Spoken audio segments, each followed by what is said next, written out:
Gunner, come here. Come here.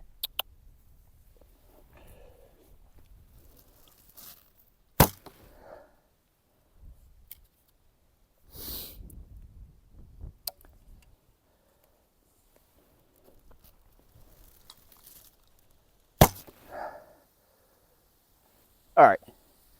The question today is, are you good enough? Are you good enough to take a piece of traditional gear, whether it be a longbow or a recurve, out into the woods and harvest an animal? We're going to try to answer that question today, but I can answer it right now. You are good enough. It's time to put down the compounds, time to put down the crossbows, because there's absolutely nothing more rewarding than traditional gear and getting up close and personal and listen to a deer breathe, because they're within that 10 to 12 yard range. So stick with me. This is going to be a short video. I'm trying to get one last video in before this massive snowstorm coming in this weekend, but I wanted to go over a few things. Excuse my dog here. I wanted to go over a few things because I am new in this world. There's a lot of things on the internet related to traditional gear, longbows, recurves, a lot of great information. But I'm coming at you from somebody who just got in this world. I bought this longbow a month ago. And before that, I was borrowing a recurve from a buddy, shooting for about 2 weeks. So all in all, I've been shooting traditional gear for about a month and a half. I've harvested my first deer with this longbow. I think it was the second to last week of deer season, so about 3 weeks ago. And then my previous video that I posted, chasing whitetails with a $100 Amazon longbow, which is this Black Hunter Longbow. I shot a doe, made a marginal hit. Things like that are going to happen. But with that said, I proved to myself after hunting with a compound bow for 30 years that this can be done, and there's absolutely nothing more fun. So I want to go over a couple things with you guys. The biggest things that I learned right off the bat as a new hunter in the traditional world is key number one: a solid, consistent anchor point. Solid and consistent anchor point. If you don't have a solid and consistent anchor point, leave it at home, because you're never going to be consistent. I've gone through a couple different anchor points. The one I like to shoot with now that I have found that works for me the best is coming to full draw and wedging that index finger up into that cheekbone. And I wedge it because I want to feel that finger in my cheekbone. My second point of anchor is my back. When I fully roll my shoulders over and my elbow is completely in line with that arrow, the best it can be. That's what I found that works for me. When I started a month and a half ago, the first thing I tried was the thumb. I bend my thumb in that crease, that knuckle, and wedge it in the jawbone. And it works. It works great. I liked it. But the reason I went to index finger in the cheekbone is because it brings the arrow higher up into your eye. So when I've got an arrow knocked and I've got that index finger, so I'm putting it right under, I've got my knocking points here. I'm about 5/8 of an inch high. I'm right under that knocking point. I'm not using a fixed crawl. I'm right under that knocking point. So when I come to full draw and my index finger's on my eye, that arrow, I'm looking right down that arrow. So it works best for me. If I take that knuckle and wedge it behind that jawbone, the arrow's a lot lower. It's a little bit far back. Looks like I might even get a little bit of an extra draw length with the knuckle behind the jaw. But what I found to be a whole lot more consistent for me and more comfortable is index finger and the cheekbone. Let's go down and get these arrows real quick, and then we'll talk about the next point. So I'm gonna lay my bow down right here. Take my GoPro with me so y'all can see everything.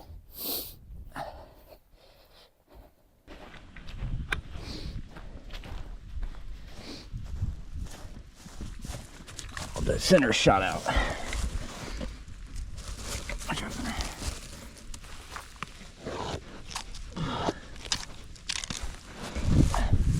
So the center, as you can see, is pretty shot out in this target. But both those arrows were right in there, right in the kill zone. And I'm shooting at about 15 yards right now. So the second big thing that I wanted to talk about today is managing expectations. So if you pick up a traditional bow and you come out and you think you're going to make 30, 35 yard shots like you would with a compound bow, you're wrong. And that shouldn't be the expectation. So my new 20 yard chip shot, everybody wants that deer at 20 yards with a compound bow. Let's be honest. 40 yards is a poke for anybody. I shoot competition with a compound bow, and I want a deer within 25 yards with a compound bow. With a longbow, I want them within 12 yards. That's what I want. Can I shoot out to 20 yards? Absolutely. And I'll show you that here in a second. I'm going to shoot at 20 yards. I'm at 15 yards right now. I'll shoot at 20 yards, and I'll throw one at 40 yards just to show you guys. But am I going to go beyond 20 yards when I'm in the deer woods? No, I'm not. It's kind of like turkey hunting for me. Could I shoot a turkey out at 60 yards with the new TSS loads? Absolutely. I've done it. But it takes the fun out of the game of turkey hunting. I want those turkeys up close and personal. It's the same way. Same way with the longbow. My setups are strategically placed to pinch those deer within 10 to 12 yards. That is my sweet spot. That's where we live as traditional hunters. So manage your expectations and learn what works best for you. When I'm shooting within 15 yards, I'm shooting instinctively, especially within 10 yards. I'm pulling back, coming to that smooth, steady anchor point, consistent anchor point, and I'm releasing. I don't have much whereabout, or I'm not paying attention to the tip of my arrow. Now past 15 yards, sorry, camera fell. Now past 15 yards, I'm using the tip of the arrow to acting as a one pin sight. So at 20 yards with this bow, at my anchor point, point of tip, point of impact. Looking at that tip, where that tip is at is where I impact. So a lot of people use the tip all around. I can go up 10 yards and I know I can place the tip. If I'm fully aware of where the tip of my arrow is, I can place it about 5 inches low and I'm gonna hit dead on. But you don't need to. With a traditional bow, I'm shooting almost every day. Winter's tough. It's cold today. It's windy, but I'm still out here doing this. I shoot a lot because it's repetition, repetition, repetition. This is a very perishable skill. I'm going to Kentucky in September. If I wanted to, it's not a good habit to get into. I could pick up my compound bow in August and start shooting every day and be perfectly fine to go to Kentucky in September and harvest a deer. With this bow, if you don't use it, you lose it. It's very perishable. I want to shoot all the time, as much as I can. If I can only step out of the house for 15 minutes and throw 10 arrows, that's what I'm going to do. So keep that in mind. So first things first, the smooth, consistent anchor point. It's got to be consistent. Second, manage expectations. Third, a perfectly tuned arrow. For y'all's knowledge, I'm shooting a gold tip 400 spine arrow. They shoot very well with this bow. I bare shaft tune those arrows, but if you don't have a properly tuned arrow, you're going to get all sorts of stuff. You can shoot your arrow through paper to tune it perfectly. Like I said, first things first is nock tuning. So I always set my nocks high because I know when I shoot through paper, I'm going to get a nock high tear. So I can work them down. That's first thing first when you nock tune your arrows. Secondly, it's finding the perfect combination of spine, length of your arrow, and weight. So you get a great dynamic spine when you're shooting your bow. You want them flying like darts. If not, you're going to get flippering. You're going to get all sorts of stuff. If you've got a weak spine, the nock is going to go left. Excuse me. If the spine is too stiff, you're going to get knock right. So that's easy to see. So when you shoot at a block, you can see which way I'm dead on to this block. If my knock is sticking into the left, then it means my spine's a little bit too weak. If it's to the right, it's a little bit too stiff. Another way you can tune your bow, and this is for another video, is your braith height, right? So if you move your braith height in, you're gonna need stiffer arrows. If you pull that braith height out and you've got a higher braith height, you can shoot weaker spawn arrows. So that's just a way to fine tune your arrows. And these are all things I've learned from YouTube, from all these great traditional archers that have been doing it for years and years and years. I'm brand new. That's why I want to run you guys through what I have gone over for the past 2 months and speak to you guys, not as a pro, but as somebody who's just getting into it, right? I'm filming with an iPhone. I've got a GoPro. I've got a Black Hunter Longbow. This bow is $100 off Amazon. This whole setup, I might be $250 in. Brand new. But I love this stuff. And it's not going to be long before I get a more expensive custom bow, because this is it for me.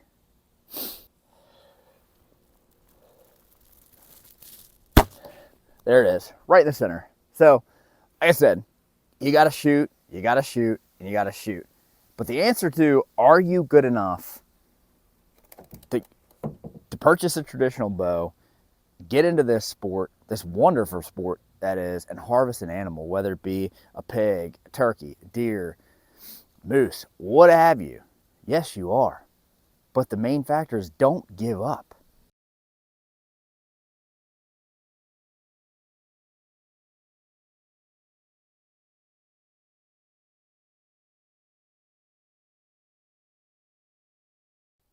There's a reason why a lot of people do not do this.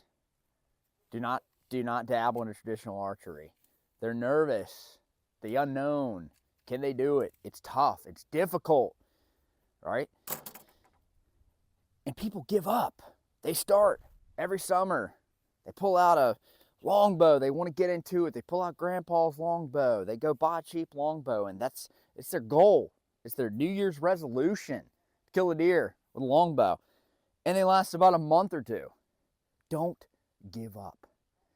Because if you kill your first deer with a longbow, I'm telling you and I'm promising you, there is nothing more rewarding. So I'm going to back up to 40 yards, and I want to show you guys a shot from this longbow. I'm going to throw 3 arrows downrange at 40 yards, and I want you to see what happens. All right, stay with me. I'm going to move my setup here. I'm going to move back to 40 yards. I'm going to place the GoPro right up on the target so you guys can see. And then after I take the shots, I'll walk with my iPhone to make sure, like I said, there's going to be no cutting, no editing into this. I'm going to show you guys what a 40-yard shot looks like, and that you can hit a block in the vitals early on. Like I said, it takes a long time to craft this skill. Like I said, I'm by no means Joel Turner by any means, and I'm not trying to allude to that fact. But can you get proficient enough in a couple months with a longbow to harvest an animal ethically? Absolutely. So, and I'll show you here in just a second.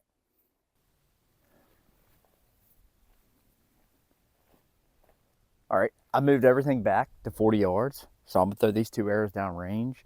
I'll walk you down with the iPhone, check them out, and we'll talk about it. All right, here we go. 40 yards, Black Hunter Longbow.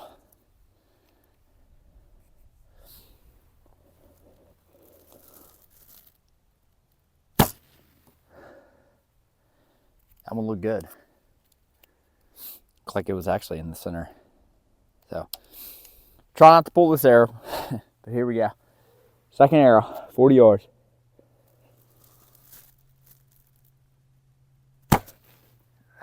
Very low, very low. But let's go check it out. The first arrow, the second one, I felt like I dropped. I'm getting a little bit fatigued. Been shooting for a little while, but let's go check it out.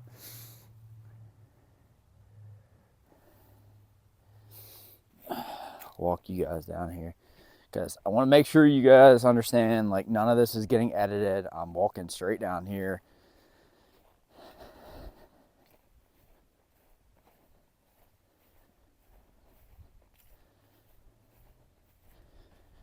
So, check that out. Not perfect, but that first arrow, 40 yards, I mean, it is dead center. The second arrow, I dropped a little bit. I felt the drop, and my follow through wasn't the best. I'm about 5 inches low. You can't really tell. This is kind of a small block.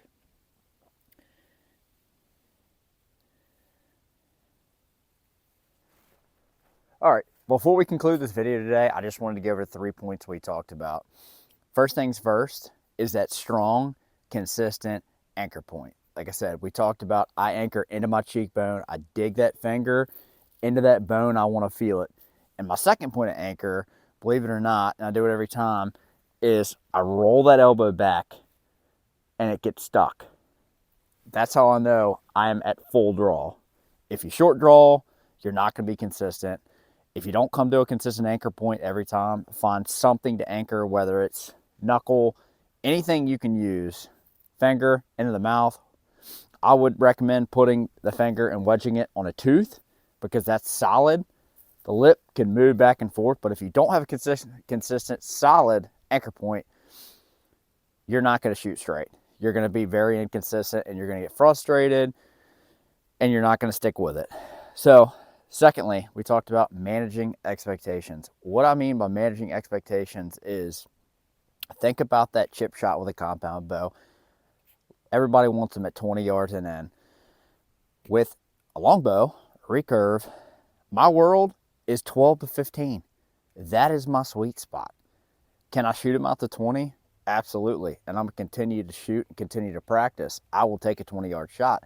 I'm probably not going to push past that 20 yards.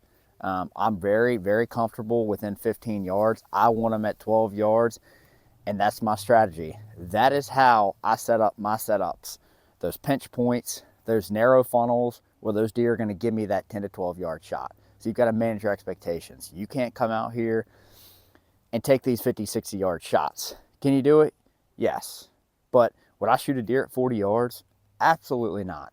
It was just, I wanted to show you guys how accurate a longbow can be. Third, what we talked about is tuning your arrows to your bow. Make sure your tune is properly set up for your weight, for your poundage of your bow, and for your draw length. Make sure your spine, make sure the tip, your broadhead or your field point weights are correct, your insert weights, because all that is going to equal dynamic spine and give you the arrow flight that you want and that you crave. Your arrows are going to be flying like darts if you match that spine up and you perfectly tune your arrows. You can fine tune, you can do things to adjust your braith height, which I'll go over in another video because I've been dealing a lot with that. There's a lot of questions on braith height, so I'm gonna hit that on my next video. But that's pretty much it. Like I said, I'm new to this world and I wanted to share what I have gone through with traditional archery in the past couple months, getting into it with you guys as a new archer in that world. And like I said, just stick with me. Got a lot of cool hunts, a lot of cool videos coming down the pipe. If you like what you see, hit that like button and subscribe, please. Thank you.